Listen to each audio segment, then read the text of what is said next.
Hello and welcome to the Power Up Talk Show, a talk show where we bring together community leaders and inspirational people that are making a difference in our world.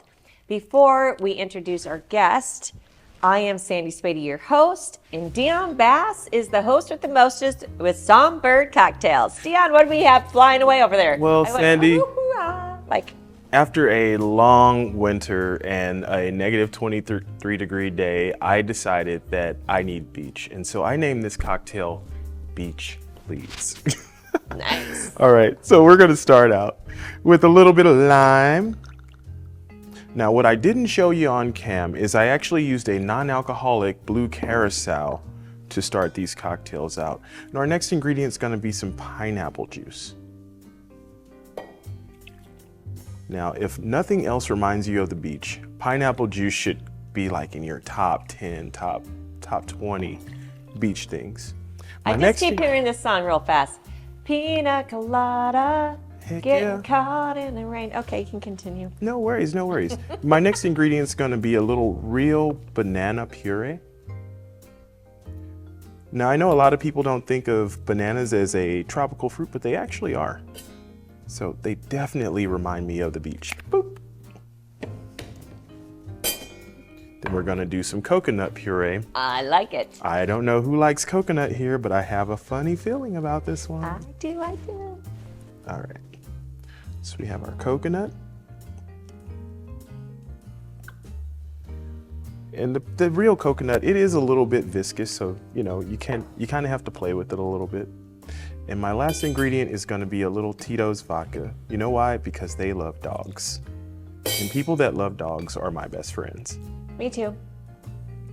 Because dogs are man's best friend. And we're going to add, for our non-alcoholic cocktail, we're just going to add a little bit more pineapple to compensate. And then we're going to give those a little Beyonce shake.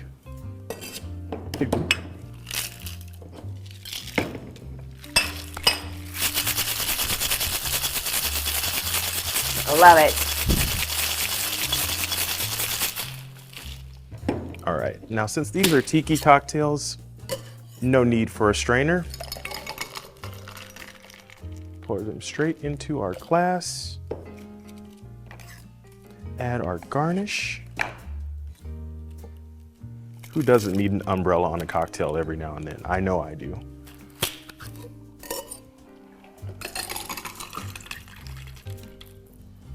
Oh, it's so pretty. I'm so jacked.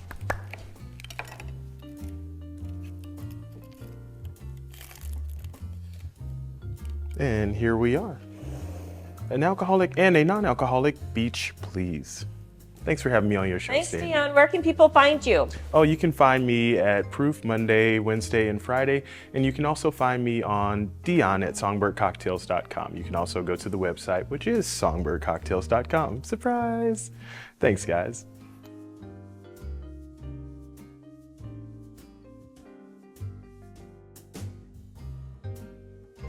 All righty, let's toast. I have an alcoholic, non-alcoholic. Let's check it out here. Ooh, That's good. that's good. Very good. All right, everyone. I have a wonderful high energy. I have high energy. So does Wilson. Wilson Monster. Did I say it right? Munsterman? Munsterman.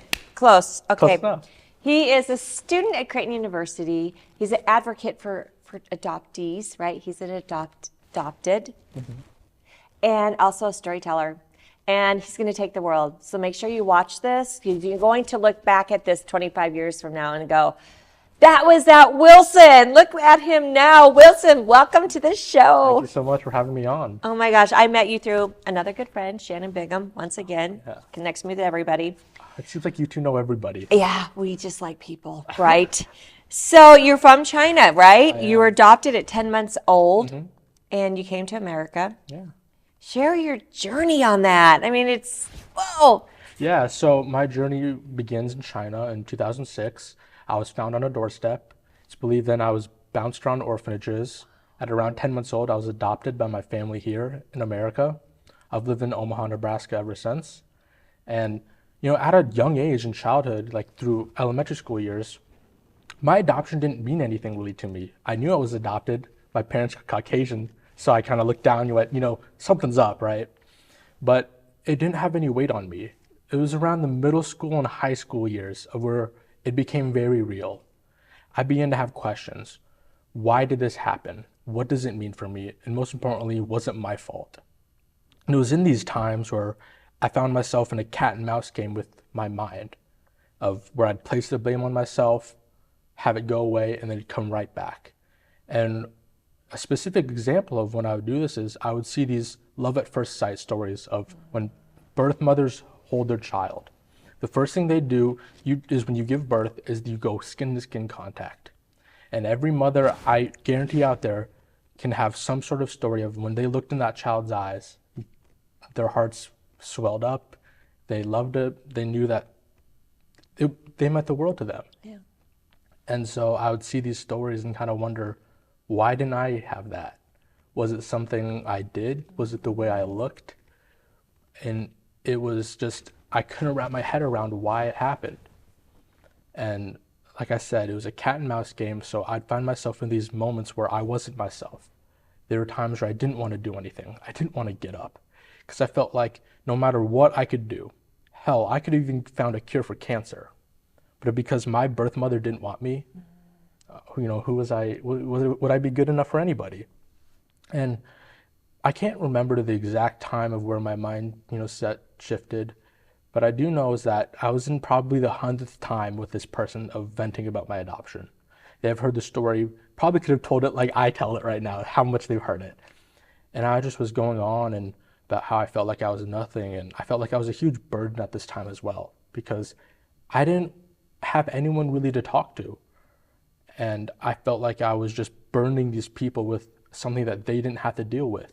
They weren't adopted. So why would they, one, care, and two, why would they want to listen? And so I felt like a huge burden. And I remember talking to a specific friend, and I apologized and said, I'm so sorry, I'm such a burden to you. And they kind of snapped at me and go, stop it. We're your friends. You've done this for us. We choose to be here for you. That's why we're your friend. And it was that moment that really stuck with me, is that I had all these feelings of the unknown, of whys, what did it mean? Those questions, and in my story specifically, I probably won't ever find those answers, I realized. I'm not going to be able to go back in time, not going to be able to read minds, and the odds of me truly finding out what happened are next to none. What I should have been focusing on this entire time was that every time I had these moments of self-doubt and lack of self-worth, I had people to go to and had friends to go to. So I replaced the feelings of unknown with the feelings of support. And let me tell you, when you have a group of people who root you on more than sometimes you do yourself at times, you can't beat that feeling. I know that I can call them about from, doing this talk show. I called a couple of my friends up, super excited. Hey, I'm gonna be on a talk show. I can't wait to do this. They were more excited than I was. My buddy drove down and said, let's go get dinner. I'm so proud of you. And it was just the fact that I have those people and I have that support, that's huge for me. And it was through this journey of the mindset of cutting my losses and focusing on the positives, because I don't know about you, but we only have so much time and energy in the world. And I'd rather focus mine on the positives than on the negatives.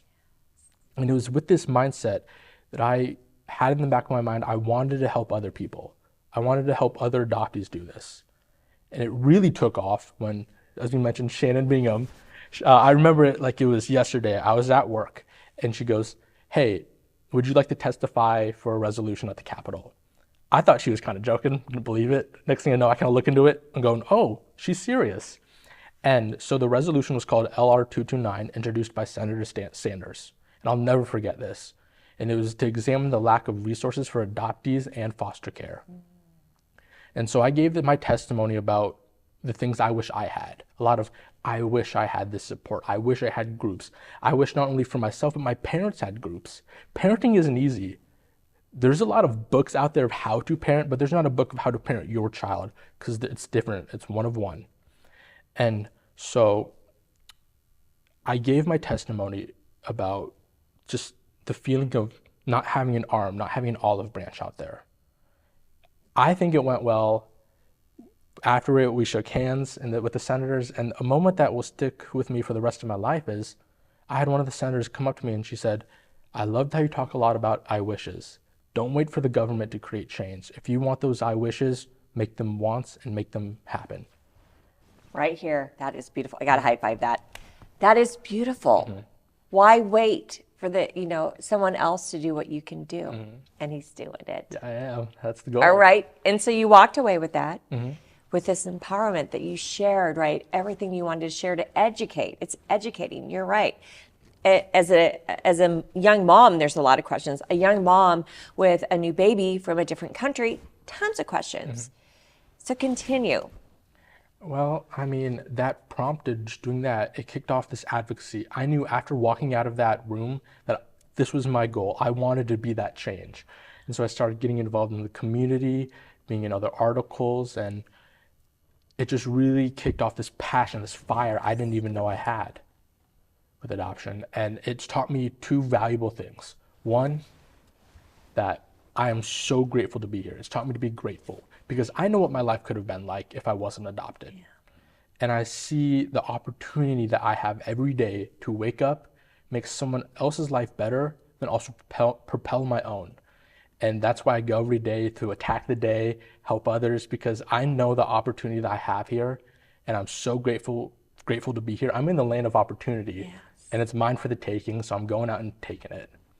But the biggest thing that I've taken away from my story is I've learned life is hard. Life will throw stuff at me. It will put stuff in my way that I don't want to deal with. It will give me mountains and hills to climb. But how much I let it affect me is up to me. Am I going to sit there and go, I can't do this, I'm at a disadvantage, they have this on me, I can't do that, come up with excuses, or I'm going to shut my mouth, get to work, and then overcome those? And because I've been on that side where you don't overcome it and you let them get at you. Take your life, yeah. And I now know that I'm going to get after it every single time, because with the opportunities I have right now and with what I can do, there's no reason for me not to go out there and set the world on fire. And I love something that I've heard you say, or you posted or something about build a brighter, compassionate world. Share that. What is your ideal of a brighter, compassionate world? My vision of that is, I believe it's all through the golden rule of, when we were kids, treat others the way you want to be treated. I feel like the world would be a much kinder and, smoother pace if we kind of step back, looked at where they're coming from if we have a differing view, and also kind of be able to explain our side. And I've also thought that through adoption, I feel like this is how we can also make the world a more compassionate place. With adoptees, I want them to be hopeful in advocacy. I want them to be able to know that there is help out there, there's support. A lot of people have a cell phone, and if not, libraries, quick Facebook groups. Facebook, everything, quick Google search. Where do I need help? There's so much support out there. Every time I have something come out, I have people that I don't even know posting their stories. Yeah. And sitting up here is hard. Talking about your story and how you're adopted and the feelings you have, it's hard because it leaves you open. It leaves you open to comments from close by and afar, to good and bad, but then also leaves your story really open for you. And now I don't have a choice to really push my feelings down, because they're up and they're out there for the world to see. Yes. And so my thing to help the world is, I want adoptees to know that there's help out there. Yeah. For parents, one, I believe that that's your child. You parent however you see fit. My favorite thing to do is when I go speak at different events, I always tell the parents, no matter how the child got there, it's your child. So if they're acting out of line, you whip their butt. You got every right to whip their butt. But I do think adoption needs to be taken in the sense of like how we treat ADD, ADHD, diabetes, hearing loss, if they have a hand impairment. Realize that there are things that will come along in, trials and tribulations of what could come with that, but help them live with it and overcome it. Because there are things that adoptees and people who adopt will have to deal with. People will come up and say insensitive stuff. I've had the words fake parents, real parents thrown at me. So it's when those happen, what are you going to do? When your child has questions about who they're from, where they're from, or what happened, or what the true story is, how do we address those? And then, in adoptions with multicultural, how do we address living that dual culture? How do we keep it open? And also together, if being able to teach how and parent how you were raised. Because I know that I couldn't, raise a child in a different culture if I've never lived it. So how do we educate and how do we really navigate those spots? So it's being able to build up resources for parents to be able to handle these moments. And if they don't, then have a support. A lot of adoption kind of focuses on the child, and which is super crucial. But as much support and love as we have for the child, we need to have for the parents and the birth mother and the birth family. And so I think just with the brink of technology and how much support it's gaining access to and what we can all do as a community, I think we're on the next wave of adoption support for everybody. And that's just incredible to be a part of and have a say in. That is beautiful. As far as, you said, you're from China, it's a different country, and you come to the United States. Growing up in junior high and in high school, did you feel different? I mean, you look different. I mean, how did you overcome that? Being adopted, one, that's hard. Two, you're from a different country. You have white parents. I mean, I'm sure that you had some struggles. Yeah, there were some struggles. My parents got told by the adoption agency to involve me in my culture, put him through spaces that he sees himself. And, you want to have someone who looks like you can go, oh, that's me. My parents did that. And the experiences I had there weren't great because I looked like them, but because I wasn't raised in that culture, I couldn't share those experiences. I couldn't share the same holidays. I didn't know how to speak the language. And so I felt like a stranger where I was supposed to feel like family. And so that really, sparked the mindset of color doesn't equal culture, if that makes sense. Yes. It's that how you were raised. I mean, I know how I look, and I find to relax myself, I find playing records, watching old country westerns, and having my mom's home-cooked meals. That's what relaxes me. Now, would you probably guess that from seeing me from afar? Probably not, but because that's what makes me happy, that's what I do. And it's just that whole mindset of act how you were raised, because if you try and act like someone else or act different around people or act in a way that you're told you're supposed to or will find home in, I feel like you won't, because if you keep trying to find yourself, be at home and be happy, and you keep coming up short, maybe stop trying to be happy and go back to what feels right. And I know that within myself, how I was raised and the influences I have now, me just being me is enough, and that's all I need to be at home. Wow, that was so good. Everything you said is just going to change other people's lives. I hope so. Oh, goosebumps. So there's a couple of things I want to bring up. Mm-hmm. I heard through a grapevine that at your college dorm room that you had just adoptees showing up and they just opened up to you. That's pretty amazing.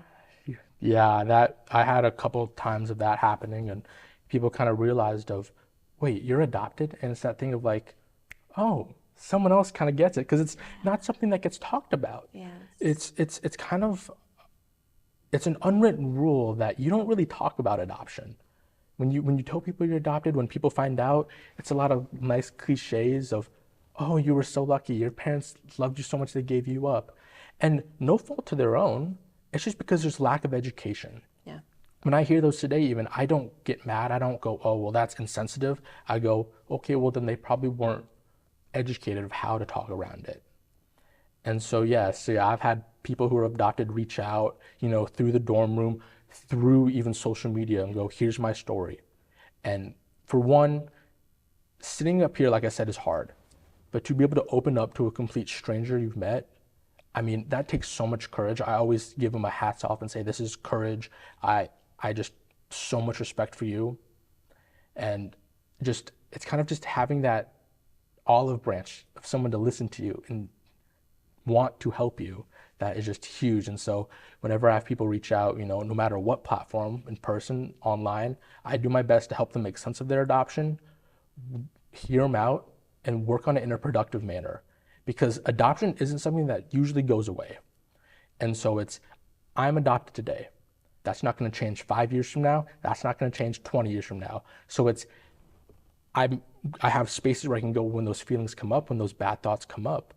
But they're always going to help me propel myself and keep moving forward. I don't want adoption to ever be something where someone can say, yep, I'm adopted. I can't do anything now. Because of A, B, C, I'm stuck. I'm not going to do anything. I want you to look at it, have those feelings, feel hurt, but then keep moving forward because it's not going away. So I think if we can turn it into something like I did as a motivation to help others, and if not that, then let's turn it into something that we can live with. Because there's a difference between being adopted and living versus adopted versus living and being adopted. Switch those around. There's a huge difference in that. And so I want people to have the adoption be who they are because it's your identity, but then be made up of so much more because people are so much more than their past, their birth stories. There's so much more. And I just want people to realize that. So much more. Mm-hmm. Well, now I'm going to ask you about this neat thing that you just started and you're a part of, the identity. Yeah. The identity. Tell the audience exactly what is that. It's a compliment. It's a huge thing. I'm very proud of you. Thank you so much. Identity it's a company. It's an adoption resource company. Yeah. And what's funny is that I did an adoptee panel with Nebraska Children's Home Society Full Circle event in 2024. And it was a panel where people could ask questions, get insights.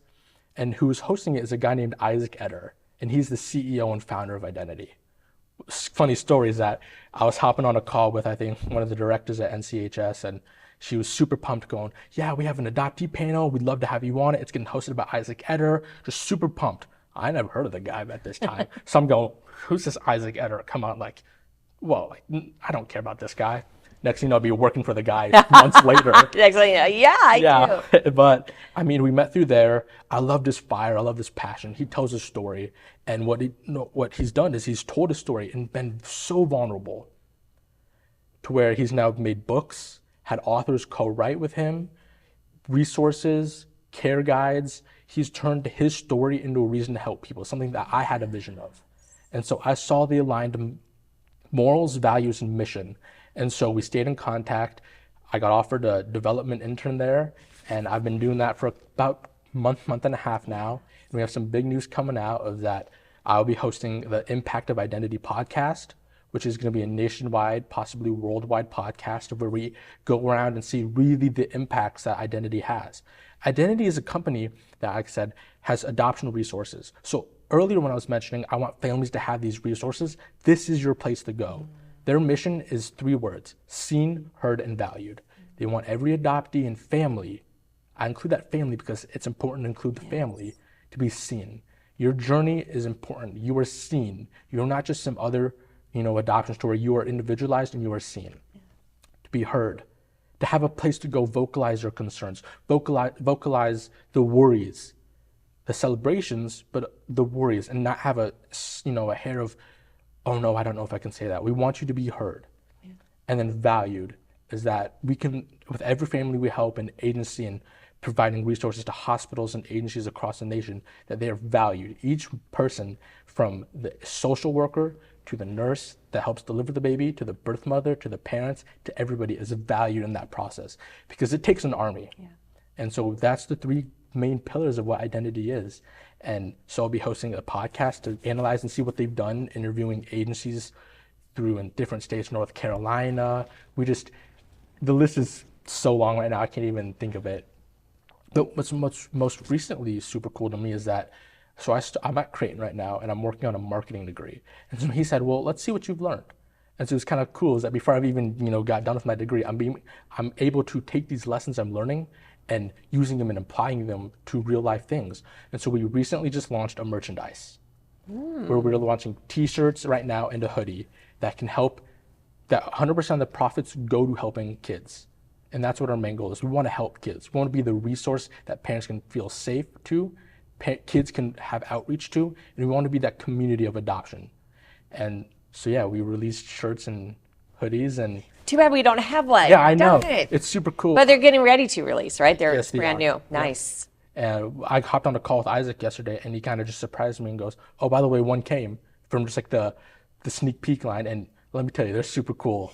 And so definitely that's my thing. And what I've learned is that from, being an advocate for adoption, it's people support adoption, but might not have the need for the resources, if that makes sense. Yes. Like if you're not adopting a child, I don't see, for example, you probably wouldn't need an adoption how-to guidebook right now, but I know that you support me 100% and you love what I'm doing.